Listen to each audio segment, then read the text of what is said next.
If you or someone you know is having thoughts of suicide or experiencing a mental health or substance use crisis, 988 provides 24/7 compassionate support and connection to trained counselors. When you call, text, or chat 988, you'll be quickly connected to trained counselors who will listen to your concerns, provide support, and connect you to additional resources if needed. There is hope. The Lifeline works. You are not alone. For 24/7 support, just call, text, or chat 988. Hey Weirdos, Andrew here, just hopping on to remind you that our trip to Italy is now live. Next spring, we're going to Florence and Rome, so make sure to book your tickets now. You can find the link in our show notes.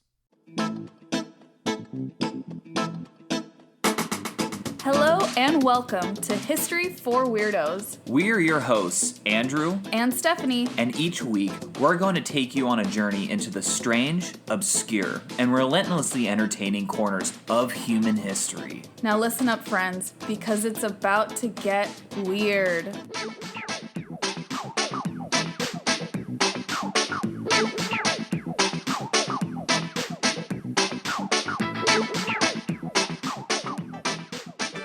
Weirdos, welcome back to History for Weirdos, episode number 97. Always good to sit down to record with you, babe. I know, it always is the best of times. Yeah, I will admit, I've said it before, I do like it better when it's your turn to tell a story. And you know what? I like it better when it's your turn. I feel like your stories are just better, and so I feel like your stories are just better. You're just saying that. Yeah. Oh, wow. Well, Weirdos, I don't know if you guys have seen both Barbie and Oppenheimer or Barbenheimer, but we have now seen both, and they're actually really good, both of them. Both films, I think, deserve the hype. I think so, too. Yeah. Not to, give you super high expectations, but I think if you go into them both, with a open mind, I guess, you're going to have fun in Barbie, and you're going to be destroyed in Oppenheimer. I'd say that's fairly accurate. But in a fun way, possibly? Possibly. It's really interesting. It's really beautiful to watch. It is. No, Oppenheimer is a cinematic masterpiece. Yeah. It's very well paced, very visually pleasing. Barbie is also very visually pleasing, but it's very dopamine heavy. Yes. And it also has its deep components to it. That's true. It definitely does. Wow. It's so interesting, too, because we don't really go to the movies that often. No, we don't. So it was nice to go and sit down, especially it's been so damn hot lately. Yeah, it's such a good summer activity to do because you just get to cool off and escape for a little bit. It feels so good. We also have a movie theater near us that is an old movie theater from the 20s. The 1920s, because I guess we're in the 2020s now. That's true. And when we first moved to this area, that movie theater was just closed down. And we were like, oh, how cool would it be to see a movie there? And it reopened earlier this year. And we finally got to see Oppenheimer there. And it's a very fancy movie theater. I love the ones that sell booze inside. Yes. And it's not just booze. It's cocktails and you can get high-end gourmet food. There's a little lounge area. Yeah, it's actually it's really taken to the next level. It's funny because it kind of reminds me of what I'd imagine going to the movies in the 1920s would feel like, which is a big fancy event. Exactly. Right? It does feel like that. Yeah. I like love it. Well, folks, because we know you haven't heard about either Barbie or Oppenheimer. Absolutely not. Those are our takes. We think you should see them. Definitely. And yeah, we swear we're not getting paid by them, though we should be, honestly. Yeah, pay us. Pay us, damn it. Okay, well, it's my favorite week because Stephanie's telling the story. I get to sit back and relax with you weirdos. So, Steph, tell us, what are you doing this week? Well, this week I'm going to tell a story about some witches. All right. It's we're closing out on our Summerween episodes, right? Exactly. It's the last day of July. Yes. So I figured why not wrap it up with a classic trope of witchcraft. I love it already. And I'm starting this off, setting the scene for us almost like it's a story. So listen up, weirdos. Once upon a time, amidst the chaos of the Second World War, there were whispers in the mystical corners of the world about an ancient coven of witches. It was believed that these witches had powers that could bend reality itself. Now, this coven wasn't exactly keen on watching the world burn under the reign of Hitler and the Nazi regime. They believed in using their magic for the greater good and were determined to make a difference. This literally sounds like a historical sci-fi like movie. Yeah, right? I kind of wanted to set the scene like it's a story. But I'll get more into the facts soon, I promise. Okay. In the summer of 1940, a coven gathered under the full moon on a starry night in the heart of a dark forest. Their goal? To put an end to Hitler's hatred and madness. Their solution? Raising the cone of power. Man, that still lends more credence to my hypothesis. It sounds so weird, right? It does. That's why I thought it would be good for history for weirdos. I know, that's true. Also, the cones of power, or a cone of power, reminds me of the cones of Dunshire. Oh my God, such a good reference. Such a good reference. For Parks and Rec, right? Parks and Rec, yeah. Mm-hmm. Well, in this episode, we're going to dive into the events surrounding this cone of power spell and its reported impact on World War II. Ooh. But before we do that, before we dive into the occult aspects of this story, let me give a very brief and very much so oversimplified bit of context into what was going on in World War II in 1940. So at this point, Germany's war machine is a seemingly unstoppable force. They developed a new type of warfare called the Blitzkrieg, which emphasized fast-moving strikes coordinated from the ground and the air. And the United States is not yet involved in the war, and it won't be until 1941. We're in the end of 1941 at that. Yeah, good point. In the UK, there's a brand new Prime Minister, Winston Churchill. I think I haven't heard of him. No. I have actually met several dogs named after him. That's incredible. Yeah, either with the name Winston or with the name Churchill. So he's made quite an impact. Are they usually like bulldogs? Yes. Okay. Isn't that perfect? That is perfect. Yeah. It's usually like a bulldog or kind of like a short, stocky dog. Yeah. Mm-hmm. I could see that. Well, Churchill and many members of parliament were concerned that England could be invaded by the Germans at this point. The British people themselves were getting armed and they were forming blockades in London with whatever they could find. In fact, men that were too old or too ill to be serving in the military were organized into home guards armed with shotguns, hunting rifles, and Molotov cocktails to protect the citizens. Okay, so the English are going hard in the paint right now. They're being very scrappy and resourceful, kind of preparing for the worst. Okay, that's a much better way of putting it than hard in the paint. Oh my God. Well, basically anything and everything that could potentially stop the Germans was pressed into service. This is any sort of physical resource, machinery, to any sort of intelligence that could be gathered, and potentially even witches. Nice. I mean, you got to dig deep when the homeland's threatened. Yes. And let me give even more context. Let's look at what's going on in Germany at this time, because during the early 20th century, Germany experienced a surge of interest in mysticism, occultism, and just in general alternative belief systems as they were seen. Yes. This fascination with the occult extended to high-ranking Nazi officials, including Heinrich Himmler and Rudolf Hess. These individuals believed in various mystical concepts, seeking to use them as tools for political gain and as a means to justify and establish this narrative of Germanic superiority. Mm-hmm. Himmler even funded several expeditions to search for powerful relics, including the Holy Grail. I know, isn't it kind of crazy that Raiders of the Lost Ark, isn't that far-fetched? Yeah. Yeah, it's actually wild because it does sound like something that would be... Or not Raiders of the Lost Ark, but the last one. Or not the last one, but the third one. Oh, whoever's listening is screaming the name of the movie at us right now. Is it just in the Holy Grail? Or is that... I don't know. I don't know it either. Well, whatever. Keep screaming it at us, weirdos. Yeah, keep screaming. But yeah, it Indiana sounds... Jones and the Search for the Holy Grail, or the Holy Grail, something the Holy Grail. God, I feel so dumb. Okay, I'm gonna look this up. Keep on going. Well, I'm just saying it does sound like something that would be made up by Hollywood, but it was not.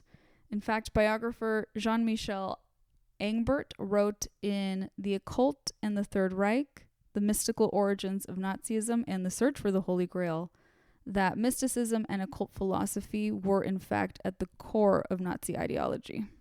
By the way, it was Indiana Jones and the Last Crusade. Crusade, there you go. There we go. That makes sense. That makes a lot more sense. But yes, thank you. Adolf Hitler himself is often associated with occult beliefs, Mm-hmm. but the extent of his personal interest in these topics actually remains debated among historians. That's interesting because I've always was under the assumption that he was like obsessed with the occult just as much as Himmler. Yeah, some accounts suggest that he was like intrigued by things like astrology, mysticism, prophecies, and he kind of played along with Himmler, like, oh sure, yeah, tell me about it. And other sources say like, no, he was very passionate and truly believed in these things, and these ideas really informed his strategy. Interesting. So we get conflicting reports. In the Journal of Popular Culture, Raymond Sickinger, professor of cultural history at Providence College, theorizes, quote, that Hitler thought and acted in a magical way, and that he found a magical approach to difficult problems. So I think like that's probably a good summation. We don't know to what extent he's like by the book on certain belief systems, but he definitely has some sort of magical thinking. At the very least, it seems like he's at least open to it. Exactly. The very least. And it's important to note that while there were individuals within the Nazi Party with an interest in the occult and in folk mysticism, it would be inaccurate to attribute the party's actions and ideologies to these beliefs, right? Mm-hmm. These beliefs were very ancient practices that the Nazis twisted and butchered to fit their evil agenda. Lovely. So let's get into our witches. Yeah, let's go. And the cone of power. So what I found super interesting in doing the research for this was that this wasn't the first time that British witches used magic to prevent foreign invaders. Okay, that you know what's funny is that you did an episode, right, of English witches, but yes. It was from the perspective of like almost like they were killed. Well, not almost, they were killed. Yeah, they were very much so hunted and ostracized, but throughout many, many cultures, and I'm specifically thinking of Western cultures because that's my frame of reference, witches weren't always witches, right? These were just kind of like folk practices. Is just what people believed in. Mm-hmm. The concept of witches, I think, is very tied to Christianity, and saying that those beliefs are wrong or they're sinful or whatever it is. But yeah, it seems like at certain points, witches played an important role in society, and then at other points they're hunted down. So it's very ironic. I know, and it kind of goes in and out. Yes, it goes in and out of fashion. Yes, I guess.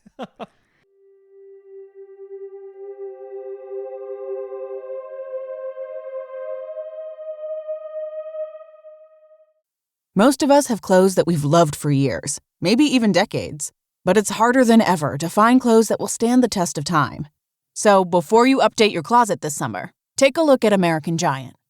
From hoodies and t-shirts to denim and more, they've got everything you need to build a wardrobe that you'll be proud of for summers to come.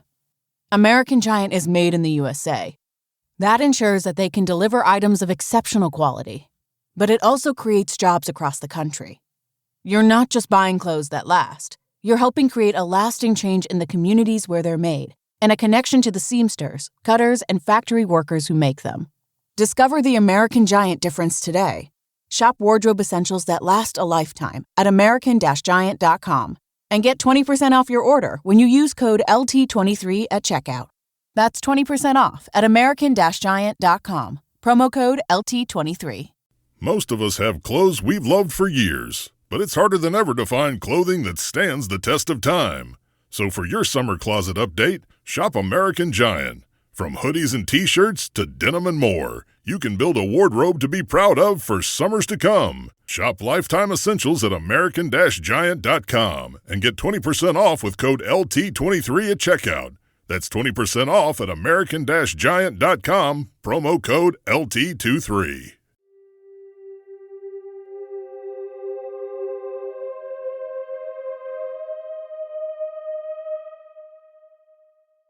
So, according to legend, a coven in England in May of 1588, along with the Vice Admiral of the English fleet, Sir Francis Drake. Oh, I know that guy. Yeah. He joined a group of witches at a site called the Devil's Point near Plymouth. Not our Plymouth, but their Plymouth. To perform a ritual intended to scatter and stop the Spanish Armada. Well, you know what? It worked. Exactly. It was 100% not just like, an act of nature. It was because of them. Yeah, I think so. I think that's fact. Facts. And that's like kind of like a folk legend that a lot of people cite as, everyone kind of knows like the witches did this thing and then the Spanish Armada never invaded. So true.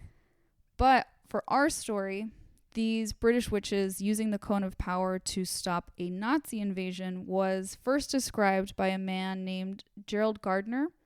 He's actually the founder of the modern day Wicca religion, which I'm sure many of us have heard of. When people refer to themselves as Wicca, he founded that religion, which is basically just rooted in ancient practices. And he was reportedly at this event, kind of like as a novice participant. And he discussed the event in good detail in a book that he authored in 1954 titled Witchcraft Today. Huh? Kind of snappy title. Yeah, exactly. It sounds like something you'd find on like a kitchen table or Yes. like a coffee table. Yeah, and it's his work that I'll be referencing a lot throughout the episode because a lot of people reference this book specifically in different sources. So according to Gardner, this mystical event, took place on August 1st, 1940, near the town of Highcliffe-on-the-Sea. That's the full name of the town. Oh, wow. Located on England's southern coast. This date fell on the eve of, I think it's pronounced Lammas, but it is spelled Lughnasadh. So it's in some sort of Celtic, I think. And I'm interpreting that as Lammas Day. You know what? It sounds like you really put some thought into it, so let's go with it. Okay. So the date fell on the eve of Lammas Day, which was a pagan harvest festival that is considered to be one of the greatest, most sacred days in modern Wicca beliefs. Okay. Kind of like how Catholics have a ton of holy days, but some are a little more powerful than others. Got it.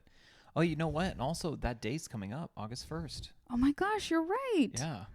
Wow. We should celebrate. Definitely. So the witches gathered in the woods in a clearing near an old gallows tree. Oh. Eerie, right? Very eerie. The date and the location were intentionally selected to help amplify the power of the spell that would be cast. Right? So Lammas Day is a very powerful day in their calendar, and then the energy around the gallows tree was important. Interesting. Did you say why it was important? I would just imagine that a place where a lot of people faced death would hold a lot of energy. That's true. Right? A lot of sort of mystical properties would be there because, the end of life happened over and over again in that site. A good point. But that's actually just me and my conjecture. I don't know why. Okay, fair enough. So this coven was called the New Forest Coven, and it consisted of 17 members, all from the area, who belonged to other various esoteric societies, including the, I can't pronounce this either, Rosicrucian Crotona Fellowship. Okay. The Co-Masons, not Freemasons, but Co-Masons, and the Hermetic Order of the Golden Dawn. Okay, that last one sounds like a far-right organization. How unfortunate for them. Yeah. They were basically very involved, not just in the coven, but in a lot of other mystic, occult type of organizations. Got it. So the cone spell was considered a complex enchantment derived from ancient texts and rituals passed down through generations of witches. The cone of power is a method of raising and directing energy by a group. So I'm going to explain it in detail. Kind of sounds like I'm explaining like a science experiment. Nice. So participants stand in a circle to form the base of the cone, and they connect to one another by holding hands. They are chanting, singing, or using any other methods that may increase the energy of the circle. And as energy is raised from the circle, a cone forms above the group until it reaches its apex. Once the cone is completely formed, members focus on sending that energy out into the universe directed towards whatever magical purpose is being worked on. A fire would typically be in the middle of the circle in this sort of like traditional part of the ritual, but because they didn't want to call the attention of British or German pilots, right? It's Right. middle of the night, they didn't want anyone seeing them. They skipped the fire and instead placed a small lantern on the eastern part of the circle to symbolically direct the energy towards Berlin. That makes sense. Yeah, They're sending some bad juju. exactly. Yeah. For this specific ritual, its purpose was to disrupt and weaken the destructive ambitions of Adolf Hitler and his followers. The spell, when cast, created a mystical cone of energy that extended from the coven's location to the heart of Hitler's stronghold. The cone spell sought to cloud his judgment, erode his resolve, and foster internal dissent amongst the Nazi ranks in general. The witches believed that weakening Hitler's influence could shift the tide of the war in favor of the Allies and promote peace. So according to Gardner, this is the man who founded the Wicca religion and is there present at the ritual, he stated, quote, "The witches cast spells to stop Hitler from landing after France fell.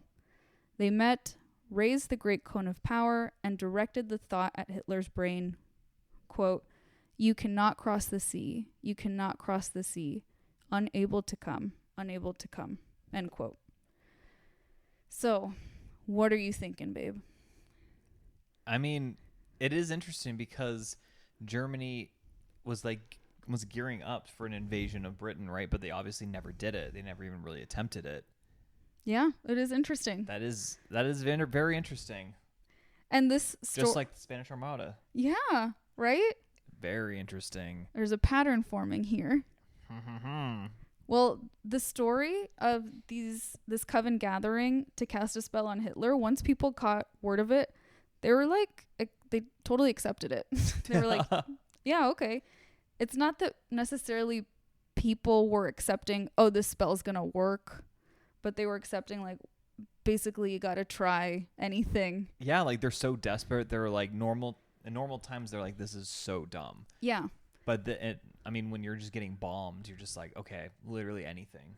Yeah, I think in a non-war time, it would be either like, this is so dumb, or maybe even, as you alluded to, these types of efforts might have been met with hostility. Yeah. Or some sort of tension of like, oh, that's weird, that's creepy, that's evil. But people were just like, okay, yeah, do that. I don't blame them. So is it possible that the witch's spell brought about a ripple effect that weakened the foundation of the Nazi Empire? Well, in his report of the event, Gardner went on to say, quote, "I'm not saying that they stopped Hitler. All I say is that I saw a very interesting ceremony performed with the intention of putting a certain idea into Hitler's mind. And although all the invasion barges were ready, the fact is that Hitler never even tried to come." End quote. And this is true. As you mentioned, the German plan to invade Britain was named Operation Sea Lion, and it never happened. It's kind of a cute name. I know, for such a nefarious act. I know, right? Operation Sea Lion. That sounds like if little kids were like playing at the beach or in a pool. Sounds like something Ken would come up with. Yeah. His grand plan would be Operation Sea Lion. There were obviously like various strategic disadvantages and tactical issues that very well could have prevented the Nazis from even attempting this mission. Mm-hmm. But did those disadvantages come from the energy put out there by a coven? Oh, snap. And as we know, over the course of the next few years, British and Allied military personnel worked tirelessly on the front lines to defeat the Axis powers. And then on April 30th, 1945, Hitler dies by suicide in his bunker, and the war in Europe ended within a matter of months. Could the intervention of the witches have played a role in that? That's entirely up to you, weirdos. It's for you to decide. However, let me throw a little wrench in this. Okay. There are arguments about whether or not the Cone of Power ritual even took place. Okay. You got to explain this one to me, because I thought this was pretty well documented. Well, historians have found no direct evidence beyond the writings of Gardner himself. So his whole thing is like kind of like source, trust me, bro. Yes, he's like, I was there. That's how I can tell you about it.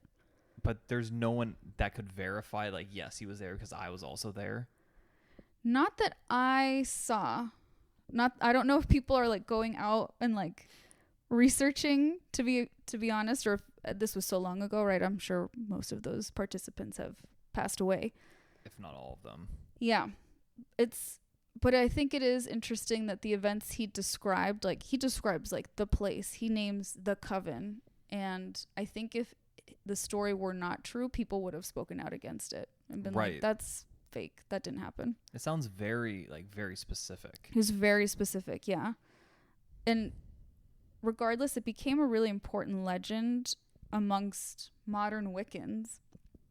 According to Professor Sabina Magliocco, an anthropologist and folklorist at Cal State Northridge, she says that this kind of gave legitimacy to the modern practice of witchcraft because his writings showed that the witches were not something to be feared. Right. They were patriots. They were protectors versus like evil doers. Right. They're not like poisoning the apple and giving it to like little kids. Exactly. So it had a really positive effect, him sharing this story. And then British author Philip Heselton, who has researched Operation Cone of Power, as some call it, because he was doing a biography on Gardner, he actually told Mental Floss in one of the articles that I cited, he said, quote, "I think it's largely true. In fact, I turn the question on its head and reply that I think it's extremely unlikely that something like this would not have happened." Right. Like, I mean, again, I think people are so desperate that like, I mean, and we've seen this like time and time again throughout history. Like usually when you're like being threatened, your city does crazy things. I mean, I can just think of like the ancient Mediterranean, two examples like off the top of my head, and both involving like human sacrifice. Wow. From civilizations that either like didn't, like Rome, like they actually did it during the Second Punic War. I didn't know that. Yeah, and later on, one of the Roman writers, I think it's Livy, writes that it's like the nation's like biggest shame. Mm-hmm. And then even more disturbing in Carthage, when they're getting invaded by this Greek tyrant from Syracuse, he's besieging the city, and they ended up sacrificing like 500 children. Oh my God. And they're all children of like the noblemen, because their whole thing was like, oh yeah, we've been like sacrificing like the children of like slaves and stuff, and like the gods are mad, like they need like higher the quote value unquote best stock. Yeah. Wow, that's so insane. But it does speak to your point of desperate times. People often do desperate things. Exactly. And that's ancient, right? Right. From the Cone of Power, that's in 1940. So people have come a long way. And to them, I'm thinking something even like participating in a witchy ritual would have been like a desperate measure, maybe. Right. It's kind of crazy. If you just think about it logically, you're like, I'm going to send these like thoughts over to Hitler, right? I'm going to manifest on his behalf. Yeah. And I'm going to manifest bad stuff. Yeah, exactly. They're just boss babying a little too hard. Yes. That's what they were doing on his behalf. And this biographer that I mentioned, Heselton, he actually goes on to discuss how a ritual like this would have been really important to the culture and the belief system of the coven members. If these people didn't like just form a coven because of World War II. Like these were people who would have had family members in the coven for generations before them. Mm-hmm. So it's possible these folks would have seen this ritual as their way of contributing to the war effort. And for me, I feel like it's similar to how other religions, again, like I was raised Catholic, how we pray for certain outcomes during desperate times. Right. I don't think it's any different than that for historians to be like, that's crazy. That would never happen. Exactly. No, I completely agree. I disagree. I don't see how that's any different than, praying and lighting candles and the things that we tend to do. Right. They just were like visualizing a cone and thinking. Yeah, I guess, I mean, they were kind of just speaking to the universe in the way that they think is like right. Right. Again, like a more cultural significance for them. Also so interesting because it is a subject that is in the public consciousness again, is this idea of manifestation. Right. Using thoughts to impact reality. Yeah, exactly. Like to super dumb it down. I think it's so interesting that so much time has gone by and we're like back on this subject. I know it's a very ancient subject, but you're right. Like it keeps on coming. Like it keeps on coming up throughout history. Yeah, and I think it's just humans trying to make sense of the world. Mm-hmm. And at its best, it's humans recognizing their own power and agency over their reality. Yeah, well said. I like that. Thank you. Not to get too deep and philosophical on the podcast, but I am a Sagittarius, so it makes sense. There you go. You're bringing it back to you. So while the witches' involvement in altering history remains somewhat hidden and debated, their reported efforts definitely left an enduring legacy. Like you said, this is like how you believed that it was very widely known and accepted that Hitler himself was very fascinated by the occult. Many people have heard of this story and have known it to be true. Right. And to be an impactful story. This story stands as a testament to the extraordinary lengths that people will go to in the pursuit of justice and peace, especially during humanity's darkest hours. Yeah. And that, my friends, is the story of the witches who tried to stop Hitler. Wow, that was incredible. Thank you. That is such an oddball story, and that is like the perfect way to end our Summerween. I thought so as well. What is weirder than witches in World War II, right? I mean, yeah, you know what? And I love that you took like the weirdest angle possible within World War II, right? Because I feel like, and weirdos, we typically avoid World War II subjects. Obviously, we don't avoid it completely, right? We've touched on it a few times. Yeah, exactly. But we try to like go for like the stranger, weirder parts of it. The more obscure angles. Exactly. I mean, it was such a time of desperation for so many that it's really interesting to look at what are the weird sort of, there's so much chaos going on. What are these weird little forgotten stories along the way? Exactly. Like one of yours was the bear, right? Wojtek? Yeah, Wojtek. Yeah, and Unsinkable Sam. Yeah. Those are the ones that are more heartwarming. Like yeah. I like those more. A little less dark, but still entertaining and still informative. Exactly. Oh, and then let me share my sources. So my sources for this week include an article by ThoughtCo. It was called British Witches, and then a Mental Floss article called Operation Cone of Power. I watched a YouTube video as well on the YouTube channel Today I Found Out. Oh, wow. It's a really good YouTube channel full of lots of very interesting history stuff. And, of course, Wikipedia. It's our favorite. Yeah. What would the world be without Wikipedia?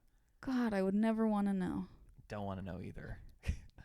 Okay, weirdos. Well, that's it for this week. As always, you know what to do. If you haven't followed us on Instagram, what are you doing? Go over there, follow us. That's where you can get the most up-to-date information. Yeah, thank you. Like about the show and just about our lives and such. Yeah, you get to see some fun, like behind the scenes stuff sometimes, more stuff about our personal lives. Yeah, it's fun. It's the place to be at. Follow us at History for Weirdos. Definitely. And that's it, weirdos. Until next time. Adios.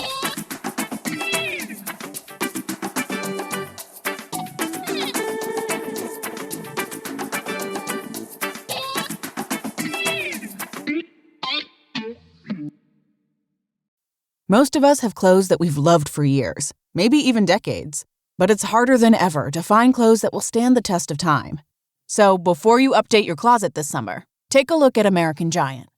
From hoodies and t-shirts to denim and more, they've got everything you need to build a wardrobe that you'll be proud of for summers to come. American Giant is made in the USA. That ensures that they can deliver items of exceptional quality. But it also creates jobs across the country. You're not just buying clothes that last. You're helping create a lasting change in the communities where they're made, and a connection to the seamsters, cutters, and factory workers who make them. Discover the American Giant difference today. Shop wardrobe essentials that last a lifetime at american-giant.com and get 20% off your order when you use code LT23 at checkout. That's 20% off at american-giant.com. Promo code LT23. Las ciberofertas de JCPenney están a solo un clic hasta el martes. Encuentra ahorros en jcp.com y acaba con tu lista de regalos, con miles de ofertas como hasta 60% de descuento en mantas térmicas y decorativas, o ropa de invierno para todos desde $14.99. Consiente a esa persona especial con joyería con diamantes y piedras preciosas Yes Please a solo $19.99. JCPenney, celebraciones que valen la pena. Ofertas válidas en selección de estilos hasta el 28 de noviembre solo en línea. Aplican exclusiones. Las ciberofertas se excluyen de los cupones. Detalles en jcp.com.